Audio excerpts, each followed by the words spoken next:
All right, and we should be live for the Steelers Depot live stream here on Monday, August 3rd. Let me go ahead and pull the video up on my end, and let me know if you have it too, Dave, once it finally gets shown in my feed. All right, we are back. Good to be back with you guys. Thanks everybody who's here in the chat already. Already got some questions, which we're excited to answer. And as always, Dave Bryan is here. Dave, how you doing? I'm doing good. Very important day overall Yeah. with what's happened on today. It might not seem like a big deal what all has transpired today, but long and short of it is that, we learned a lot today. We have, and I got to pour one out for Arion Springs. Poor guy. He gets released. He gets activated from the COVID list, and he's immediately cut. And that may be a theme for a lot of guys this summer, unfortunately. Well, hopefully not going on the COVID list, but I mean, obviously, look, I mean, this is a guy that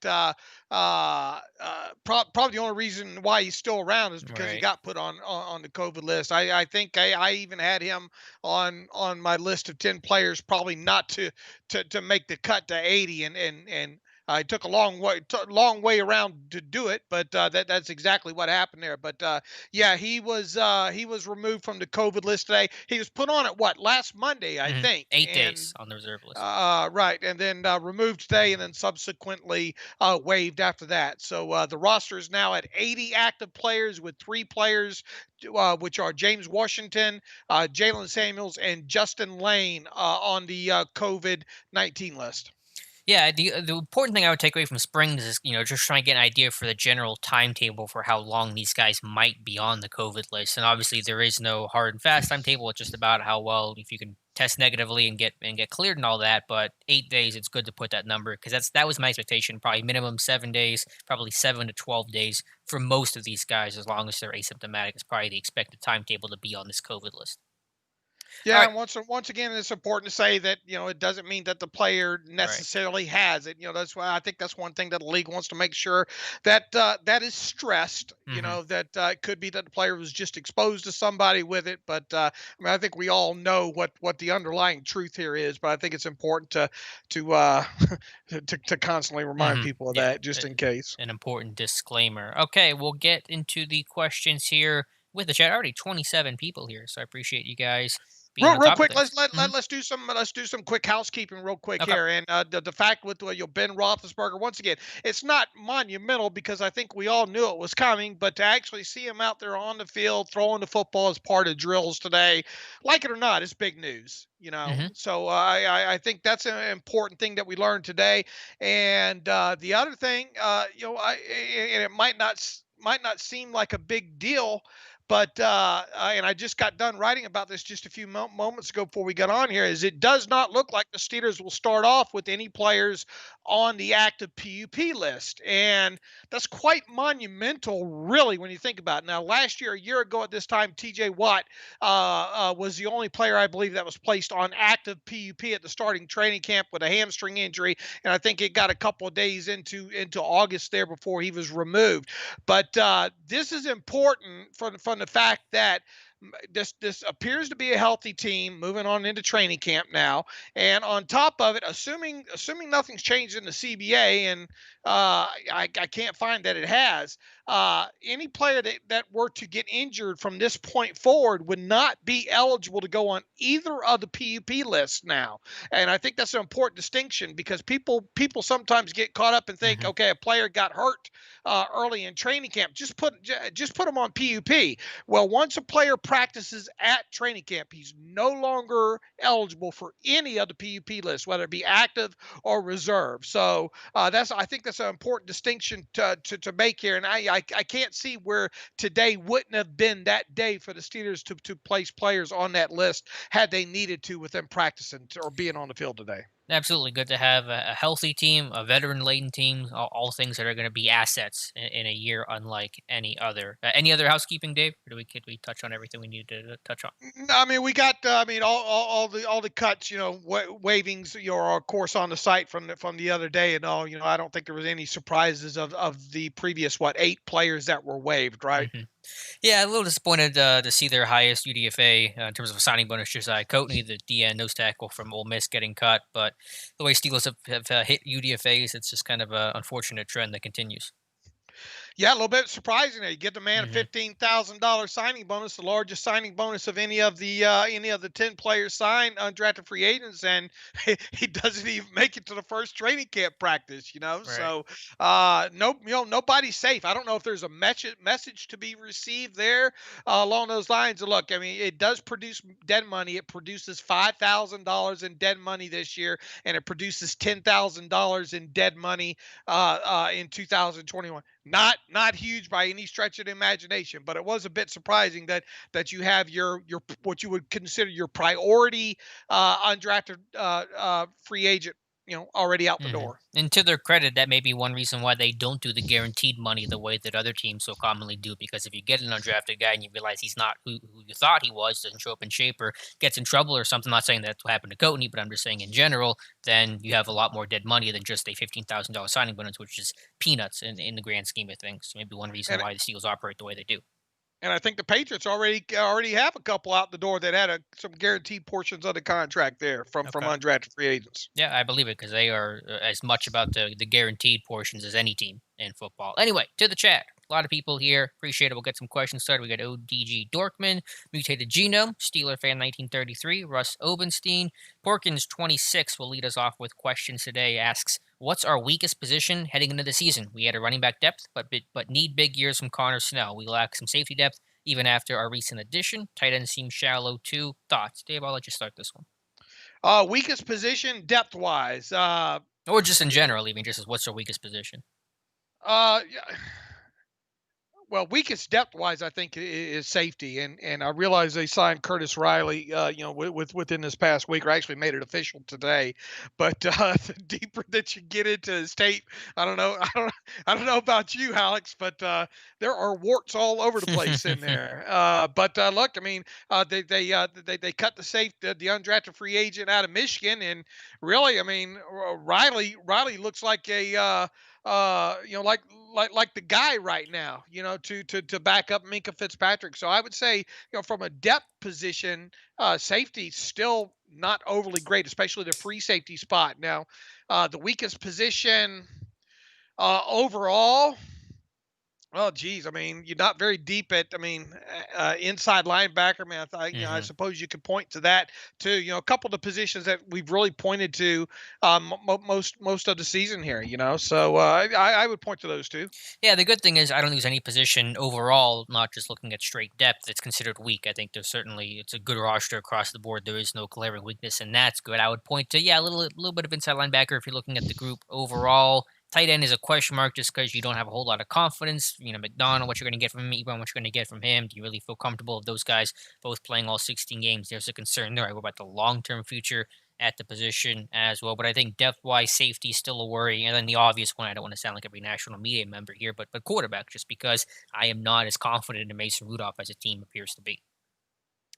All right, let's see. ODG Dorkman, when do you think the Steelers will get a break with the salary cap, or is it just a sign of a good team? Dave, I'll let you interpret that question with getting a Uh, break. read that to me again. He asks, when do you think the Steelers will get a break with the salary cap, or is it just a sign of a good team?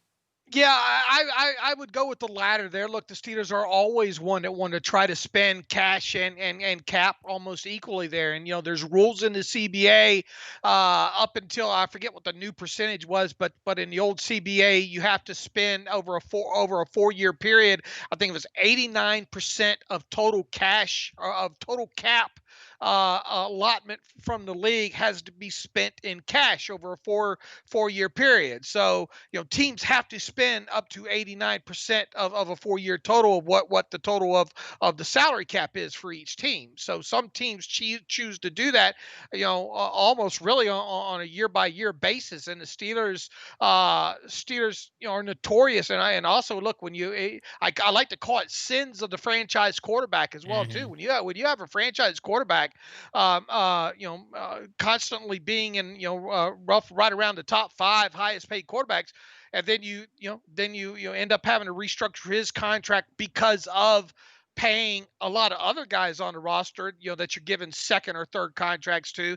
That's where you get into the situation that you're in. It's a byproduct of trying to keep as many of your good players as you can. Now, part of that has resulted in the team obviously needing to restructure along the way, but it's all a byproduct, A, of a franchise quarterback, and B, trying to retain a lot of your own talent with high dollar contracts versus spending that money in free agency.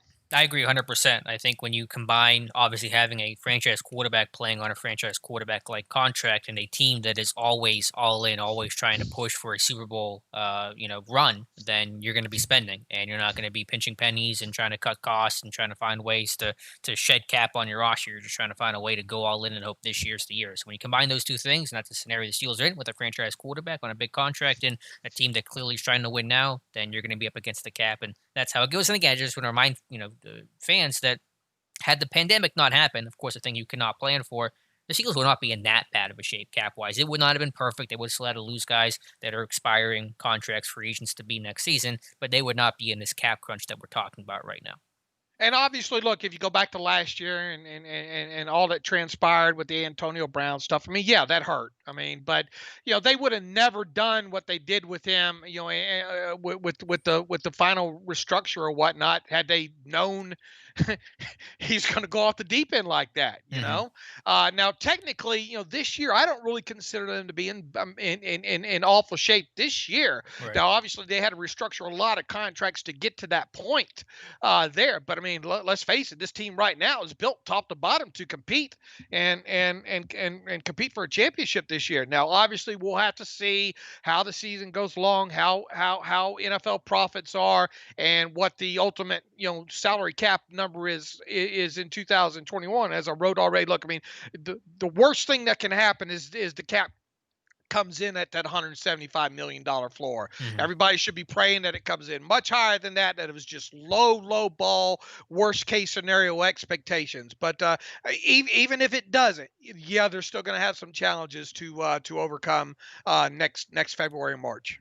Porkins26 asks, what are your thoughts on the dying positions in the NFL? Nose tackle, fullback, etc. I don't know if I have any clear, concise thoughts. I do think the NFL is largely cyclical. I think about, the Wildcat, which is, become such a invoked term, and you saw the Steelers run it last year, and not just the old single wing. They ran back in the 30s and 40s, and they came back in the 2000s with Miami. So I do wonder if there's a time where you'll see as teams go with spread and those smaller guys, teams will try to reverse course. You see the Patriots use a fullback a lot, the 49ers use a fullback a lot, and that, of course, is going to invite nose tackles back on the field. So I wonder if we'll just kind of see it come full circle 10 years from now. But yeah, it's a position, fullback is hardly used at all. Nose tackle still use some. There's still more value in nose tackle than what some people think. I think there's an overcorrection of saying, yes, the position's been devalued from the Casey Hampton era, but it's still a position that plays about a third of the time. And again, you're in AFC North, to take it to Pittsburgh specifically, where you got a lot of good rushing attacks. So you better have a good nose tackle. You better be able to stop the run. So don't have a lot of specific thoughts there, but I do think that eventually, at some point, 10, 20 years from now, we'll see those positions kind of come back. Yeah, when offenses go big and defenses go big to try to match. And when defenses go big to try to match, offenses try to get lean and athletic. Hmm. And then when defenses try to go lean and athletic, back in come the big Right. boys on on offense again. So it's kind of a game of cat and mouse. So I mean, look, I mean, Steelers, have constantly been kind of using a fullback all these years. Obviously, they don't as much as they used to, but and obviously the nose tackle dying. I don't think as far as the old school Casey Hampton pluggers, those might be gone for good. Right. Yeah. But the fullback, I think the fullback has a chance to resurface a little bit more prominent. Yeah, and you'll see it in Pittsburgh a lot more this year than you did last year. Obviously, with Nix's injury and bringing in Derek Watt, you will see him and should help out in short yard situations, because I believe the Steelers were last or close to last in short yard situations a year ago. Let's see. Dennis says hello. Hey, Dennis, glad you're here. George Teston says, hey, guys, love Steelers Depot. Thank you so much, George. Thank you, thank you. We love you. Mutated Genome, this is for you, Dave. Received the James Conner book last week. Thank you. Hope you're enjoying it, No, no, mutated. thank you. Hope you enjoy it. It's a great book. Samantha, good to have Samantha back. She asks, has training camp started yet? If not, when? It technically has, but padded practices do not begin until August 17th. So they're kind of, saw Ben throwing today. You're seeing some of the coaches work out, which I wasn't even sure if you were allowed to do that, but clearly you are. So that's good news to kind of get those guys to make up for lost time. So it has started, but it's in a form that's not totally recognizable right now. It's kind of like OTAs is where they're sitting at today. Football in shorts and hats. At Heinz Field, too. Very bizarre. Yep, yep. Pablo Martinez says hello. Hello, Pablo. Mutated Genome asks, so the defensive line should pick up where it left off last season with McCullers filling in for the departed Hargrave. Everything has finally come together for Big Dan, right? I don't know if that's sarcasm or sincerity, but it should be Tyson Alualu probably being your nose tackle. I had a video on that this morning for Steelers Depot that talked about why just McCullers. It's not really necessarily fault of his own, but just does not fit. As Dave talked about with the evolution of the nose tackle position, you have more one gapping front overall and more aggressive attacking defensive line, run stunts. McCullers just does not fit. I showed examples of that. So should be Alu probably your day one nose tackle. Chad Weiss, the best thing about Mondays is the live stream. Well, thank you, Chad. It's very kind of you to say. Oh, and I saw Samantha, you said disregard your last question, but I answered it anyway for you. Kaylin Clark. Hello, Dave and Alex. I have a nerd question. That's what we're here to answer. I wanted to get in before I bore everyone. After this summer, I will finally have my master's degree in computer science and have my final class in web design. What are some of the technologies, frameworks, and programming languages that make Steelers Depot? Thank you both for everything you guys do. Dave? Learn PHP, brother. PHP and R, learn R, but PHP. If you want to get into kind of the website of things. I mean, I know we use the WordPress platform, and that's all obviously PHP based. So everything that you can possibly learn about PHP and the WordPress platform, learn it. And once you learn it, holler at me. Yeah, please do, Kaylin. Appreciate the question. 52 people in the chat. Thank you guys for being here. If you have a question, Thank you, please thank you, thank you. comment it in the chat below or send a super chat, and Dave and I will answer it. We're here from 7 to 8 p.m. Eastern Time. David Kapoor says, oh, yes, Dave Bryan on a live stream. Dave, you got a fan. Thank you, David, for being here. Colin Goudet. Hey, guys. Thanks for the live stream. Morning at work in, I assume that's Australia, maybe Austria, but hopefully you can follow along. Thanks for being here, Colin. All right. And Russ all says, over the yeah, world. got a really good crowd on hand today. I think we're kind of getting back in that football mode, even though it's still a little ways away with no preseason. But finally, in August, kind of turns the page into football season. Russ says hello to everybody. Hello, Russ. And Samantha says hello. And hope you're doing well, Samantha. All right, let me find the next question here. Dennis Sheridan, is Belichick trying to tank the Pats to get a number one in 2021? Too many opt-outs to make that random. Yeah, they're up to, I think, 8. By far the most opt-outs of any team. And as the article I have up right now, the deadline opt-out should be this Thursday or Friday. The NFL is going to bump that timeline up a bit. I don't think Belichick's intentionally doing that. They have some exceptions, some high-risk guys like Marcus Cannon, who had cancer before, and that's the reason why he's opting out. But, yeah, Patriots, even after signing Cam Newton, now they're in a tough spot because they've just lost a lot of talent this year. They really haven't. And look, I mean, they're ahead of all this. It looked like their defense was going to be okay, be really good. Now, obviously losing Chung and who else they lost? Hightower. Yeah. Hightower. I mean, those are big blows. Now, Mm-hmm. of course, they got a couple of younger kids that'll probably see a little bit more playing time. But this probably this isn't going to probably be the defense that originally thought it might be like 6 weeks ago, or whatever. Because face the facts here. One thing you could say about the Patriots last season was they had a damn good defense. Mm-hmm. Now the offense, obviously, oh boy, well, what the changes and all like that. And I think Cam Newton was the right guy for them to sign. But however, just the pieces that they're missing over there. Look, if Belichick can do it now, holy, Yeah. you build him his own side of the Pro Football Hall of Fame. If he can take this team and win a championship with it, I mean, I don't know what else to say. He really will have done something. I don't think it's so much of them tanking. I wonder how much of it is just players say, look, I don't want to I don't want to go through all this BS with this COVID and stuff and stuff with Belichick this summer. A lot of them already have rings, right? True. So probably they just said the heck with it. And while the Patriots have by far the most players opting out, there are, by my last count, the number may have increased by then, 47 players in the NFL have opted out total. Mm. So it's most by far in any sport right now. Still a couple of days. I'm sure we'll see more by the deadline here at the end of the week. So while the Patriots have a unusually high number, it's not like they have 8 guys opting out and the rest of the league has 4. I mean, it's high numbers across the board. Show him the tackle that opted out today, and that's Yeah. another one. And why I posted about it is because it's the Steelers play the Broncos in week 2 of the season. I tell you, somebody right now, one Trenton Watt, uh, uh, probably getting excited about the season started because he's going to back weeks 1 and 2. He's probably going to have some pretty nice, tasty meat across from him to go against. Yeah, Colbert's like, "Hey, can we pay you now, TJ? Because you're gonna have like Yeah. 11 sacks in the first 2 weeks." So, yeah, Jawan James, the Broncos' right tackle, has opted out, and so I'm not sure who's gonna be in. Do we know who's in place of James over there in Denver? No, they're speculating. I think I have it in the article there, don't Okay, I? yeah. Wilkinson and Bowles at left tackle has been there. Yeah, I think the idea was those two were going to battle for the left tackle spot. Now it looks like one will be on the right and one will be on the left, and they're not very deep over there. I don't know how much hair Mike Munchak has left right now, but probably not a fun day for him. I wouldn't be surprised if maybe they go out and try to maybe sign somebody off the Right. street. And Bowles had struggled. He's been a holding Yeah. machine in Denver too. So they weren't even good at tackle coming into the year. And then to lose Jawan James hurts them all the more. So yeah, it could be rookie tackles in week 1 with the Giants, and then some maybe younger guys in week 2 against Denver. And the other guy that I wrote about there, Wilkinson, he started off training camp on the PUP with him because he's coming off of Mm, off-season foot surgery, so it's going to take him a little while to get ramped up too. He right. he can't be looking forward to week 2 having to go against what? Absolutely.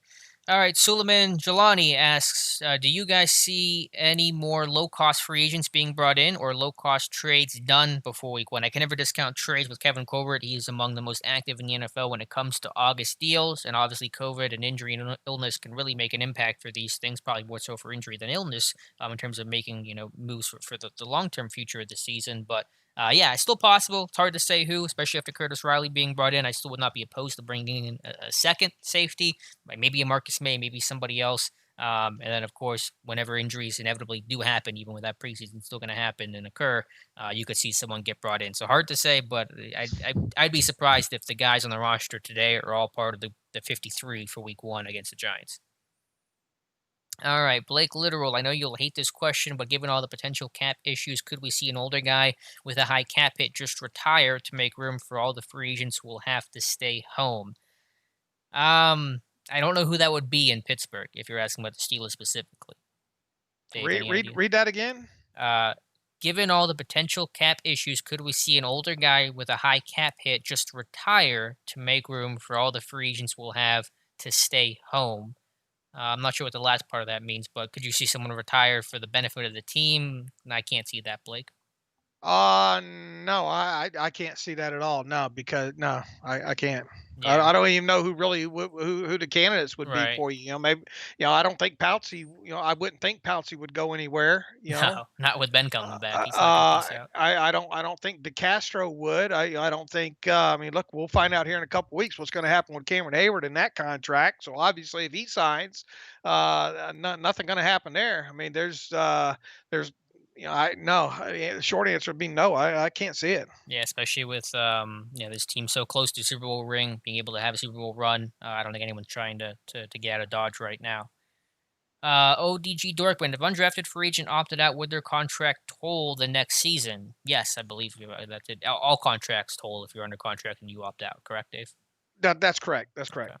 Brenton 717. What do you think? What do you both think Deontay Johnson's ceiling and is this season and also career? So his ceiling for this season, 2020, and also his career for this season. I think around 1,000 yards is probably his ceiling. I'm going to take the under on that a little bit, but being the X receiver, being the every down guy, could see a lot of targets. And then career, I mean, this guy can be, it's such an trite comparison, but AB light kind of sort of where that just that quick twitch, great separation, X type receiver. Never going to have the AB level, of course, Hall of Fame career on field for Antonio Brown, but could be a guy where your offense runs through him eventually. Maybe not this season, but in the future.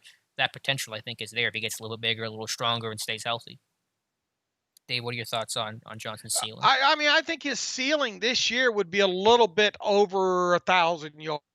Is at 1,100. I put out there on Twitter yesterday, what is the ideal over under yardage, receiving yardage number for Deontay Johnson this season that would make people really think long and hard of whether or not to take the over and under? Hmm. Is it like 875? It just, I don't know. It kind of feels like 875 to right around in there would be the number that would have both people, fans of the team, and Joe Blow fantasy guy out there, maybe not a fan of the Steelers, kind of scratching his head, wondering to take the over or under. So I think 1,100 would probably be around probably the ceiling for Deontay this year. It would be a big achievement for sure if he were to hit 1,000 yards. I think, but not unthinkable in the same breath.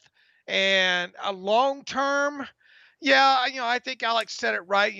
Probably AB light, maybe. I mean, Hmm. until we have, uh, we would just have to see some of those some of those plays that leave us trying to search for new adjectives to describe them on the podcast the next Monday. Hmm. He actually took a nice step forward last season, but we got to see those kind of plays. But is he a guy that could be 1,000 yard receiver in the league every year? Yeah, I think he can. Yeah, really excited because I mean, this is obviously a rookie last year. Misses part of the offseason with a hamstring injury, the OTA portion. Even was dinged up in camp a bit as well. Gets thrown into the fire basically 2 weeks, 3 weeks into the year after Dante Moncrief implodes and plays really well with a miserable offense and revolving door quarterback and all the heels the Steelers offense had to face last year. The dude played well. So now you take year two, even with the pandemic and missing the offseason program, but he's healthy. He's got Ben back. We're in a much more stable place. He knows his role. All the experience you've gained from year one, all those things really contribute well to him playing even better in year two. So super excited for Deontay Johnson his sophomore season. He played a whole heck of a lot more early, especially early in the season than I thought he would. Now, how Hmm. much did Dante Moncrief, play a part in that? Probably quite a bit. And obviously, losing Juju for the what was it, four, whatever, 5 games that they lost him, obviously resulted in him playing more. Going to be interesting. Look, I mean, we had Ike Hilliard speak to the media today and got a lot of good quotes from him today on Chase Claypool, and I think they hope that maybe they can get Claypool involved earlier rather than later on offense. But it's one of those things, man. I'll have to see it before I believe it. When it Hmm. comes to him, especially everybody's healthy. Now, obviously, if one of those top three guys, have an issue or start off the season with drops or whatnot, that's obviously going to open the door a little bit more for Claypool. But and as I've said all off season, with this off season being shortened and them not having those mini camps, I mean,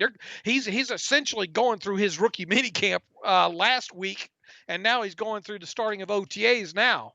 That's a Hmm. lot to absorb, but Claypool does seem like a smart kid. So interested to see how quickly maybe they can get him exposure in the offense. Yeah, I know that Ike Hilliard did, as you mentioned, Dave, kind of talk up Claypool and said, we still basically expectations remain the same, which is good, set the bar high, but it is hard to see because it's hard to really honestly agree with that assessment because Claypool is so behind the eight ball, missed so much time. Any rookies in that position, receivers already a tough position to make the jump to from college to the NFL, even in a normal season, no pandemic. So it's just going to be tough this year for Claypool, but some sub package stuff, some situational stuff early in the year is going to be probably his wheelhouse. I agree. And look, I mean, there's like it or not, there's that Ben factor as well Yeah. too. So he's got he's got to get welcomed into the club. Hmm.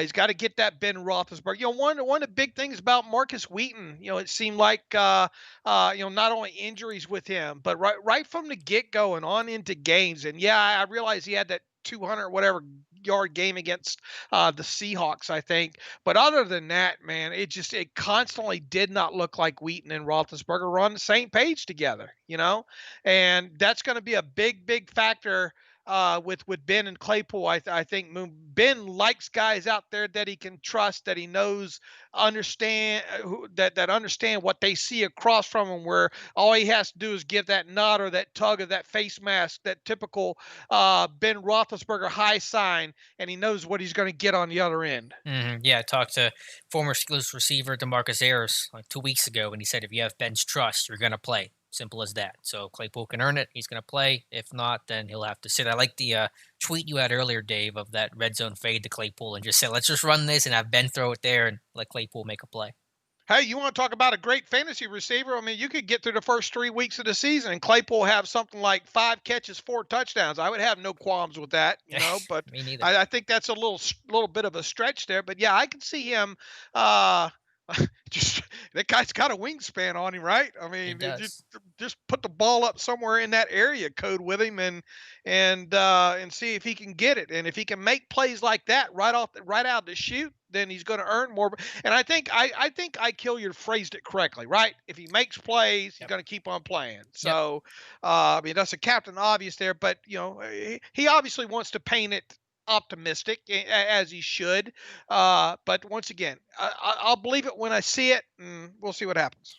Just to circle back to something Blake had asked about the cap and guys retiring, he says, I was hinting at Big Ben retiring to give us room for everyone to be able to stay with the team. Just a thought, imagining his cap hit gone and being able to sign everyone else. Your team's still worse if everyone is brought back and you don't have Ben. So Ben's going to stay as long as he can. Right, and what do you save, cap wise? And I don't think Ben's going to get, if Ben retired. I don't think that the team would go after the signing bonus, the portion of it either. It'd be Hmm. like a parting gift if he did. So Ben's arm would probably almost have to need to fall off, I think, for this season for him to Knock on call it. wood over there. The arm Yeah, falling yeah. off stuff. I mean, he would really have to suck really bad, I think, for that to happen, Yeah, I don't think or be that's. injured, or just really be injured, pretty bad Mhm. for to hang it up. Absolutely, I agree. All right, go back to the questions here. Let me find my place.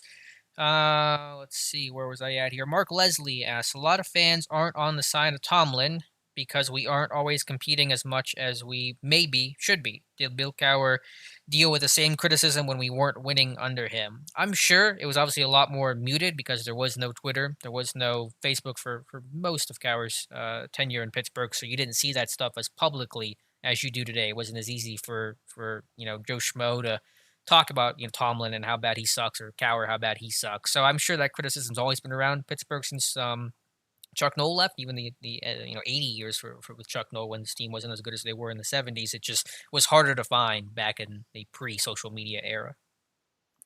Playdead0112 asks, hey Dave and Alex, if Ben doesn't play good or suffers another serious injury, would you change your mind on the Steelers drafting a quarterback in the first round?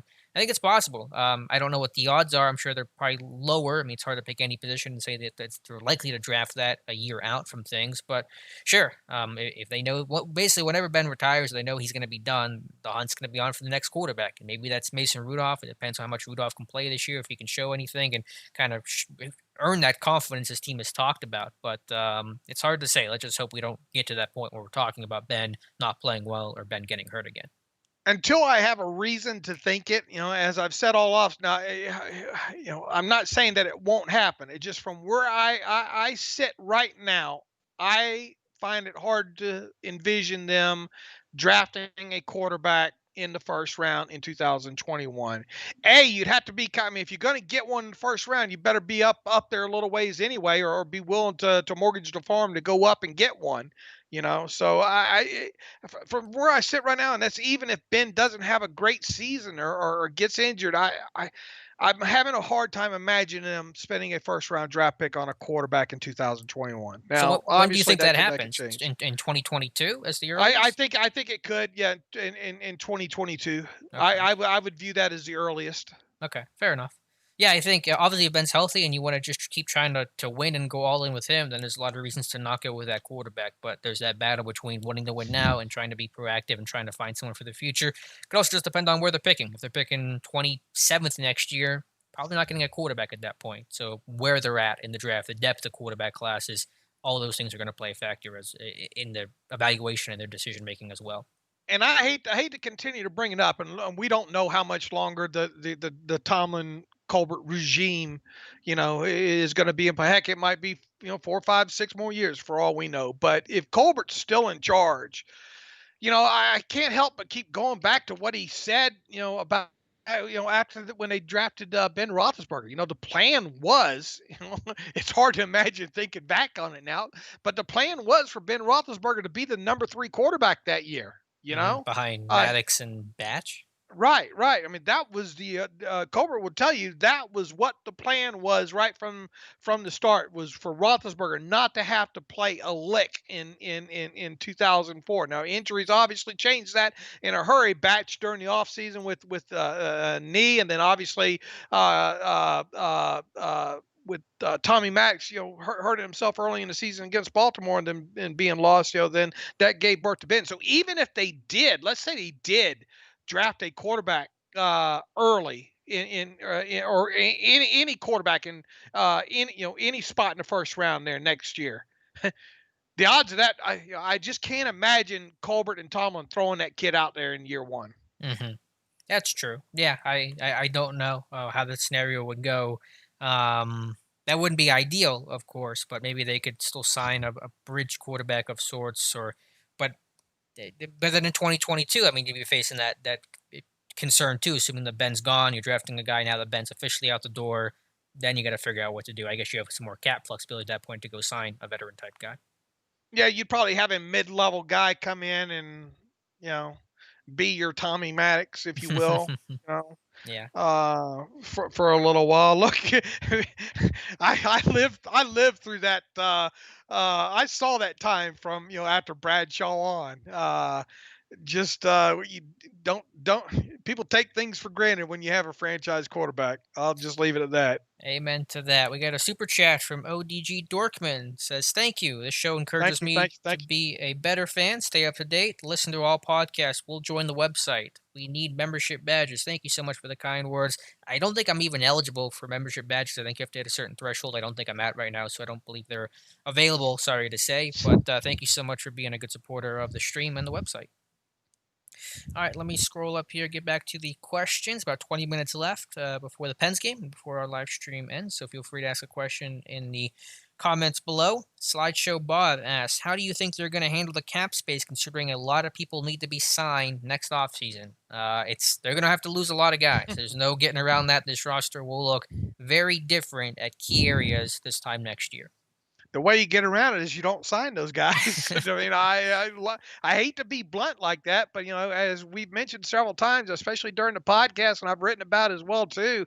From where I sit right now, man, I mean, you go down the list of these soon to be scheduled, and I'll pull it up here in just a minute and read off the names here, but it's hard to really see them doing much with guys about to become unrestricted free agents. And Lord, there is a bunch of them too. And big names at that. Right, and we'll see obviously what happens here. The first thing really to pay close attention to here in just the next couple weeks would be a guy like Cameron Hayward. Hmm. That's the guy first and foremost that we'll have our eyes on. I'm trying to pull up the list here. Alex, I'm having Yeah, but I problems mean, here. in terms of the free agents, you're pulling up that list. Yeah, the unrestricted free Yeah, agents it's here. Juju, Connor, Villanueva, Filer, Okay, yeah, Banner. James Conner, Cameron Sutton. I really don't expect either one of those guys back. And I'm just gonna hit the notable ones here. Chris Wormley, I a good chance he's would be even too expensive to re-sign. Juju, I mean, we've talked about him. If you don't give him the tag, he's hitting free agency. You Hmm. know, I just don't see any other way around it. Zach Banner might even be too expensive come that time if he's your starting right tackle and has a good season. Mike Hilton, Matt Father, both those guys are on our restricted tenders this year and earning over $3.2 million a piece. If those guys play like you hope they want them to play, then both those guys are going to fly the coop. Alejandro Villanueva, his age is the thing that's working against him, along with him being a semi quality starting left tackle in the league. Hard to see him back. Bud Dupree gone. Uh, no, no way around that. I think that's a big portion of the list there. You know, Mike Hilton. Mike Hilton, yeah, I think I hit him. Mike Hilton, Matt Fodder, both restricted, Oh yeah, you did say that. I'm sorry. tenders this year. I think both those guys are gone.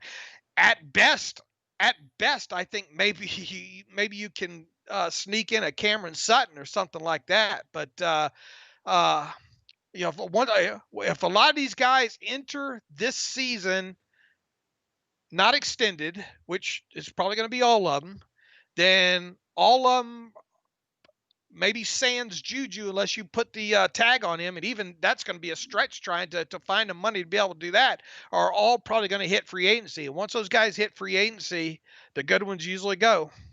Yeah, they're gonna have to lose a lot of those guys. I mean, I don't think they'll lose everybody. Hopefully not. I mean, maybe I think a Cam Sutton could return.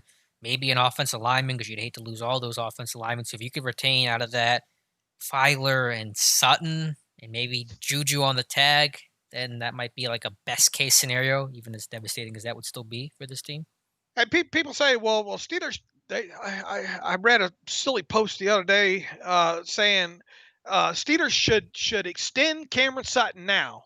Well, you might want to get Cameron Sutton's opinion on this as well too. Cameron Sutton would be absolutely out of his mind bonkers to sign a cheap extension right now. Yep. Because he's hardly played, and who knows what this season holds for him. I don't think Cameron Sutton's going to hurt his value any in 2020. If anything, he's going to triple or quadruple it depending on the type of playing time that he gets. So thus he would stand to make a lot more money by not signing an extension now and then getting into free agency and seeing what's out there on the market. So people say the Steelers need to do this. They're forgetting about the player has a say in this as well too. So, no, I don't think. And if I'm Cameron Sutton and I'm his agent, I'd tell him, hell no, you're not signing a cheap extension right now. Right, takes two to tango. I mean, Sutton, there's a good chance he's going to start and probably play more this year than last year, whether that's through injury or illness or whatever the case is. I mean, you're not going to do a deal now when you know your value is going to be much higher, potentially higher next season. So no good reason for him to do no good reason for any of these guys to do an extension right now outside of Cam Hayward. You would be correct, sir. All right, back to the questions here. Papa Benos 2-1 asks, do you think Tomlin should play Minkah Fitzpatrick like Troy Polamalu? Well, putting any Bart Scott type of comments aside there, they're two different guys. Fitzpatrick's a free safety, Troy's a strong safety. I mean, that was partially the concern with Fitzpatrick in Miami. They wanted to use him like a box strong safety, like a Patrick Chung type. That's what Brian Flores said to Fitzpatrick when he got there. That's how we want to use you, and that's not his ideal skill set. So they're different guys. They're not going to be able to wear the same hats. Minka's not as physical, not as effective as a blitzer. He's still, competent in those areas, and his tackling's underrated, but he's just not Troy. So you use Minkah like Minkah. Don't worry about trying to compare him to Troy. Ning Nong for you says Bangkok, Thailand, checking in. Well, thank you for being here. I know you were here last week, so appreciate you stopping by again. Richard Hudspeth asks, what's the number for Connor if the cap resets? Is there a number? With so many running backs not getting paid, I have to think 5 or 6 million will do it. He won't beat that on the market. When you say cap resets, I'm not entirely sure what you mean. Does that mean the cap staying flat at 198 for next year?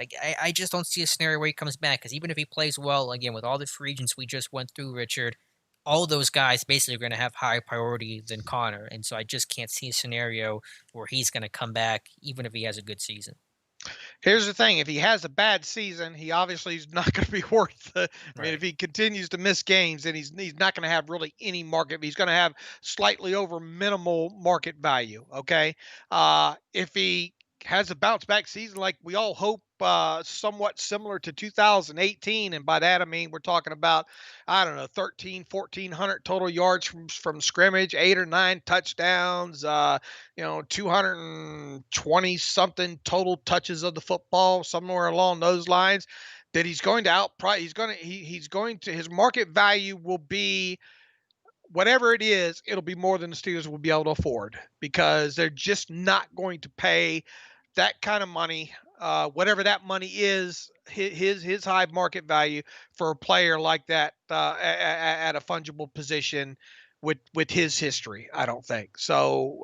Really, there is no to me, there is no number really. I mean, the only way I envision James Conner coming back to the Steelers in 2021 would be on a minimum salary, kind of a low minimum deal, and that's because his 2020 season was a disaster. Yeah. So yeah, good season, bad season. Just don't see the math working for him in Pittsburgh right now, unless he's able to. You hate to see it. He's the type guy, he's the type kid that you just wish, him and Juju both, you just wish they could, hang around for 15 years. But the business of the NFL just nowadays just won't let that happen, especially if you're a running back. Right. I mean, hometown kid, fan favorite for sure. Unless he had a really good year and was still willing to take a deep discount, which he probably wouldn't to stay in Pittsburgh. I just really can't see a scenario given the cap situation where he's going to come back in 2021. Let's see. Hot Dog Bun 96 asks, can players opt back in? Like if COVID goes away in a few months? I'm 95% sure, unlike baseball, they cannot opt in once they've opted out. Is that correct, Dave? That's my understanding of it. Okay. Yeah, so baseball, you can opt in. That's how Nick Markakis of the Braves do. But football, once you decide to opt out, you cannot come back in. Soli Mangelani, outside of Ben, who is someone the Steelers cannot afford to go down for a long period of time on offense? That's a good question. Considering what happened last year, you saw so many guys go down and get hurt. Besides Ben, because he's the obvious one, probably DeCastro, Villanueva. If Villanueva went down, I don't know what you can do at left tackle because you're trying to figure out right tackle right now with a core four and Banner, let alone the left tackle spot. So, offensive lineman probably either DeCastro or Villanueva would kind of be where my head's at there. Yeah, I'd hate to say I'd hate to think about life. And look, Pound. I mean, at least with Stefan Wisniewski, you got a little bit more. You probably have a more veteran center capable type than you've had for a while, right? Yeah, I mean, I At think least he's we think. comparable to Finney. But yeah, I mean, obviously losing Pouncey would suck, but you could probably get through it. They've done it with Finney in the past. You got Wisniewski, a veteran guy. I think you can stomach that better than you could losing Villanueva and having an unknown at left tackle. What would you be more willing? And this is boy, you want to talk about a death wish? Which one would you be more willing to stomach?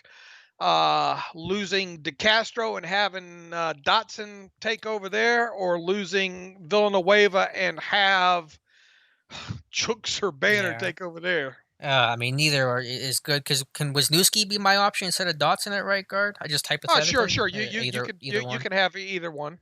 Yeah, I think I would rather. Not that I want to. I would rather. It's a heck of a death Yeah, wish, right? it is. Stab me in the back or shoot me with a gun is kind of what you're getting at. But I would rather lose to Castro just because to have that unknown at left tackle with my franchise quarterback who's 38, coming off elbow surgery and all these great pass rushers in the league. I mean, I know Core 4, you know a little bit more about him than you would a Dotson, but at least Dawson's still that road grader in the run game. I think he could still make it work there. Pass pro is a different story, but I just can't lose a left tackle to protect my 38-year-old quarterback. Boy, people just don't give Villanova the respect. I saw PFF did today, Yeah, that was or good to see. has, but for the most part, boy, people, I don't know what it is about fans and Villanueva, man. This is the best left tackle the Steelers have had since, I don't know, since Marvell when? Smith. Marvell Smith. Yeah, probably. He's better than Calvin Beachum. Yeah, for sure.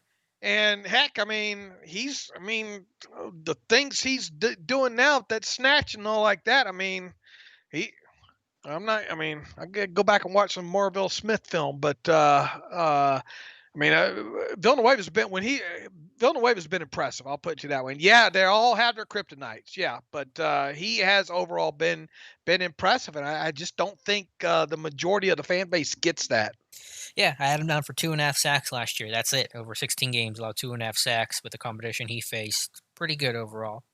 Playdead0112. Alex, I'm with Dave. No way the Jets let Marcus May go for a 6 after trading Adams. That's fair. I guess I should frame it as that's what I'd be willing to trade because this team does not have a 5th round pick, and I think a 4th rounder is too rich. But I think they would still be willing to let May go because they know they're not going to win this year. They traded Adams. CJ Mosley opted out. May's in the last year of his contract. They got Bradley McDougall, a safety in that trade for Adams. They still have a safety. They drafted Ashton Davis. I'm not saying that's what it would take. Maybe he would be higher than that, but that's what I'd be willing to give the Jets is a 6th round pick for Marcus May. Yeah, I think they'd be silly to part with him for anything less than a fifth. And that's where I'm at on May. That's fair. Yeah, I think the fact Well, he's in the last year of his would I deal like him in hurts. Pittsburgh? Absolutely, yeah. I Mm-hmm. mean, we've talked about him, quite a bit. I think for you to have his name on that list right out of the chute, earlier in the offseason, absolutely kudos. He matches. I just think, and look, I mean, the Jets do silly stuff, right?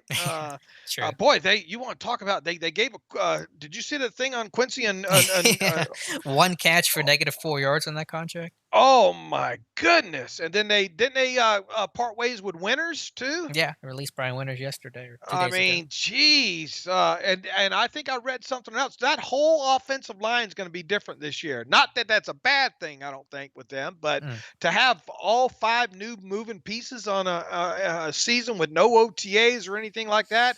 I mean, that's going to be a rough start for Mr. yeah. Le'Veon Bell. I think to start off with there, but nothing's impossible as I like to say. But I'll just be surprised if they part with May for anything less than a fifth. Right. So train coming. I apologize. Just have to deal with it. It's quieter train this time. Thank you very much, Mr. Train. Yeah, they're crazy over there with the Jets, and good luck Bell, and good luck Sam Darnold. And I think Brian Winters is now with Buffalo, so he stays in the AFC East. That's going to come back to hurt them. Chris Belak, Alex, how much time do you think Brooks McFarland will see with Brooks? Again, he's got to make the 53 first. He's certainly no lock to do that. And if he does make the team, special teams only, I think he actually become pretty much a core guy early on in the year, but definitely running down kicks and punts, he'll have the ability to do that. With McFarland, it's partially dependent on the health of Connor. If Connor stays healthy for 14 plus games of the season, McFarland obviously is going to play less. If Connor goes down, McFarland obviously is going to get to play more. So I think even with good health with Connor, there'll be a role for him because he's a different dynamic, brings a different element to the game that'll be interesting and get him out in space a little bit. So it's hard to really frame exactly what that level of action is within the offense. I think what was there over under 100 touches for the year, including special teams were? Is that what we had? 75, 100? Yeah, McFarland. Yeah, McFarland. Yeah, yeah. Yeah, so I think if everyone stays healthy or relatively healthy, probably seeing 75 to 100 touches this year, and obviously someone gets hurt, that number could come up quite a bit. How deep have you gotten into the Smallwood tape? Not a whole lot. I saw you were doing it, so I was kind of been looking at your posts and where you at right now on Wendell Smallwood. Yeah, I guess we'll talk a little bit more about him on the podcast tomorrow. But I said one of the things I want to look at with him, dig deeper. For one of the first things was pass protection, and man, not a bad pass protecting back at all. A lot better than what I thought he was, for sure. He's definitely got the want to. The deeper you get into his tape, talking about Wendell Smallwood, the more you can see why the Steelers were attracted to him. And they had him out on that. I was surprised to see him play on the wing with Washington too on the punt coverage team. And evidently he was a four teams guy too, a core guy. So that obviously won't hurt his chances on top of it. So look, I mean, is it anything spectacular there? Not overall, not a guy that I don't think that you stand on top of the table and throw a tantrum about keeping possibly, but. I don't know. The deeper you get into the tape, you could definitely see why the Steelers were attracted to him. And once again, I like him in pass protection, and that's one of the biggest things that hamper a lot of these running backs, backup running backs around the league. For sure, yeah. And so we'll talk about him more on the podcast tomorrow and kind of break down what you're seeing with him in pass pro and if you think his roster chances have changed at all from when they first signed him. Jason Robinson, hey Alex, if Corona doesn't ruin things completely, who do you feel are the top 4 teams in the AFC? My guess is still KC, New England, Tennessee, and either the Ratbirds or the Steelers. I mean, I don't know if you still put the Patriots in there with all those guys opting out. Maybe if they really didn't have any key opt-outs with Chung and Hightower and Vitale and guys like that, maybe. But I think you go KC, Baltimore.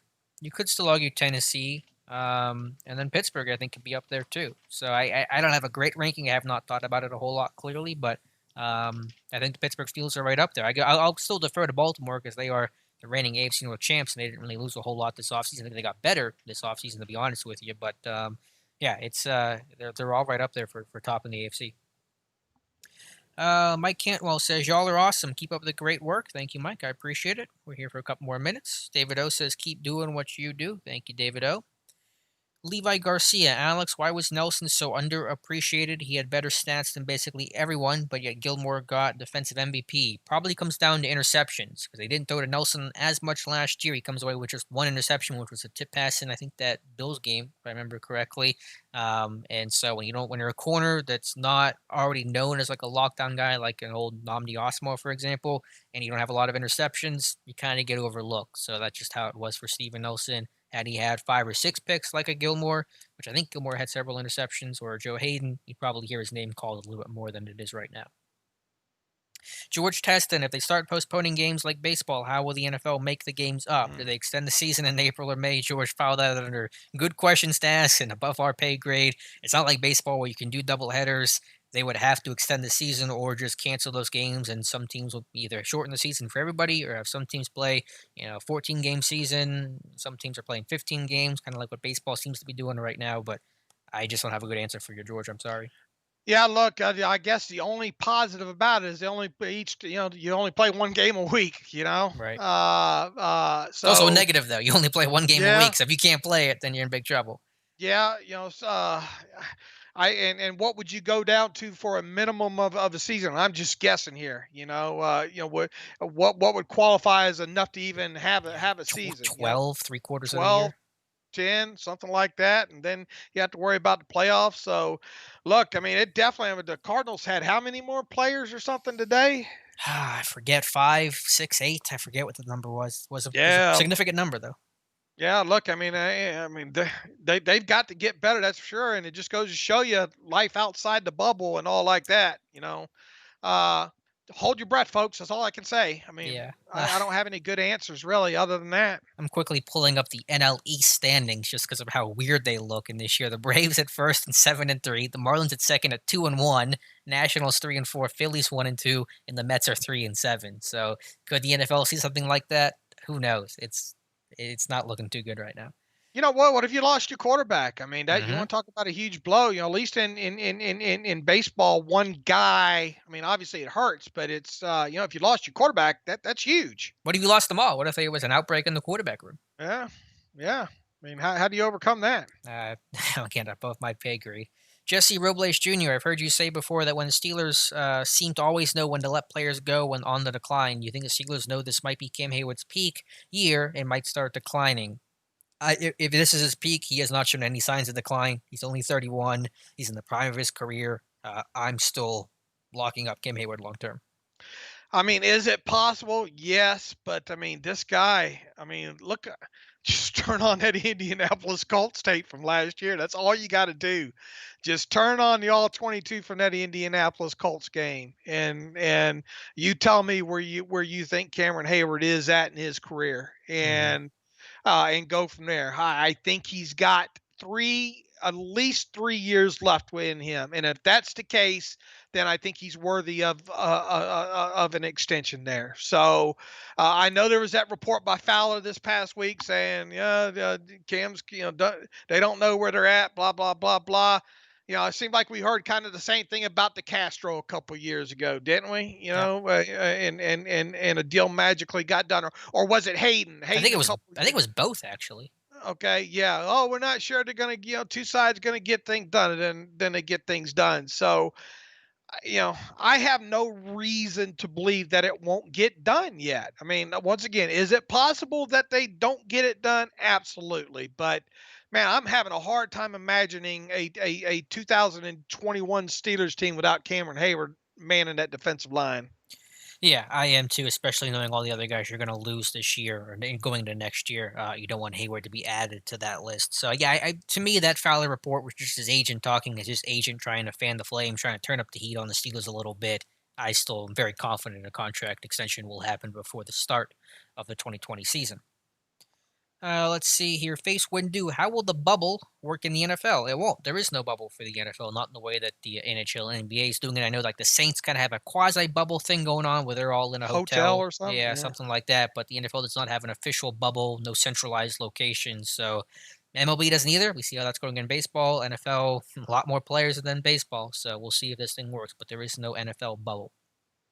Russ asks, Alex, are they going to allow you to attend any training camps? No, unfortunately, I will not be at training camp this year unless they happen to have something open to fans, which I highly, highly doubt at this point. Dennis Wilson, who do you guys think makes the cut at wide receiver? And is Switz really worth the salary the Steelers are paying him? If they keep six, I think you're 5-6 because your top four are locks, are Ryan Switzer and Deon Kane. As much as fans will not like seeing Switzer on the roster, he is a veteran. Ben knows him, trusts him. We talked about that earlier, Dave. And he's got enough versatility to be able to hang lines at number 5 wide receiver. Yeah, I mean, yeah, Switch is going to be tough for them to get rid of. I think. You know, Yeah, I'm with you. And then, do you think they keep six? And is Deon Kane that six if they keep I six? think it's definitely possible, and I think it's wide open right now. I don't think Kane has it locked down. Hmm. I honestly think people overrate him a little bit more than they should based on just the limited play last year. But I mean, obviously he's going to be up there on the depth chart because of being there last year. That's not going to hurt his chances at all. He's going to have an inside track on it, for sure. But I don't think he's the lock that some people might make him out to be. Put Yeah, it to you that way. that's fair. I think if he makes it, he makes it as a number 6. Speaking of Deon Kane, Mr. Jimmy Dean 1 says if Deon Kane can get some reps, he should make the 53. He can be the explosive Martavis Bryant without the weed. What do you guys think? I think we just touched on it. Yeah, there was something there, but certainly got to see a whole lot more. And he's obviously impacted by the lack of an offseason, lack of a preseason. If they keep 6, I think he's 6. If they keep 5, I think he's outside looking in because I think Switzer is at number 5 receiver. Kane is not Martavis Bryant. Yeah, I mean, fair I point. mean that's not not even not even close. That's not his game. Right. That's not how he was used at Clemson. It's not his game deep down the field. Yeah. ODG Dorkman, I missed this earlier, so I apologize. So thank you for re-asking this. Thoughts on a COVID-tested free agent pool paid for by the NFL and NFLPA? That's another challenge, is how do you deal with free agents and tryout Uh, guys and all that? Because if you want to get someone signed, usually tryout days are Tuesday, but now they got to get tested. You got to wait 24 hours for that. If they got to do 2 tests, that's 48 hours. By the time they actually get there, the week's already over. That's a good idea. I'm not opposed to that idea, but I don't know if the NFL and NFLPA are actually going to follow through on that. Russ Obenstein, did you guys see film today on Ben passing? I'm gonna watch. I'm gonna go watch after a podcast. Yeah, it's up on Seagulls Depot, and it's good to see Ben throwing. And now we just got to stress that arm a little bit and see how he feels. That's gonna be the big test for Ben, is how he feels after exerting himself and working out and kind of getting back into the swing of things. One more question and a comment here, and we'll wrap things up. Got the Pens game on here in a second. Jesse Robles Jr. And say use the Hayward salary on younger players just like Juju and Hilton. I think this is a extension of his earlier question about Hayward peaking. Yeah, again, I mean, I just have not seen anything that would suggest Hayward's declining. I know his age is getting up there a bit, but you got to lock up your good players, your elite players. Hayward is an elite player, and I don't want to let those guys go for guys who are not elite talent. Give me the quality over quantity. And Nero the King says, Tuitt said he won't take a knee during the anthem. He knew he would get headlines, but most people can't believe he won't kneel. I think it's brave to come out and say he will stand. No doubt Tuitt took a lot of heat for those comments and saying so publicly the way that he did. So there's no doubt about that, Nero the King. All right, guys, that's going to wrap up the live stream. We will be back on next Monday from 7 to 8 p.m. Dennis, you're very welcome. Thank you for being here. Thanks for the chat for being here. Really good crowd on hand today, so enjoy the Pens game. Stay safe if you're in Hurricane, if you're in the Carolinas. I just saw the Hurricanes upgraded to a Category 1 now from a tropical storm, so be safe if you're in the area. And Dave Bryan, thank you for being here. yeah, thank you everybody for showing up tonight. Appreciate it. We try to get these things larger and larger. Love all of you guys. Peace and love. Peace and love. And we'll have this archived on Steelers Depot. It'll be archived wherever you listen to the Terrible Podcast. And Dave and I will be on the Terrible Podcast Tuesday morning to talk about everything we talked about today and some additional things as well. So thank you guys so much for being here, watching and listening.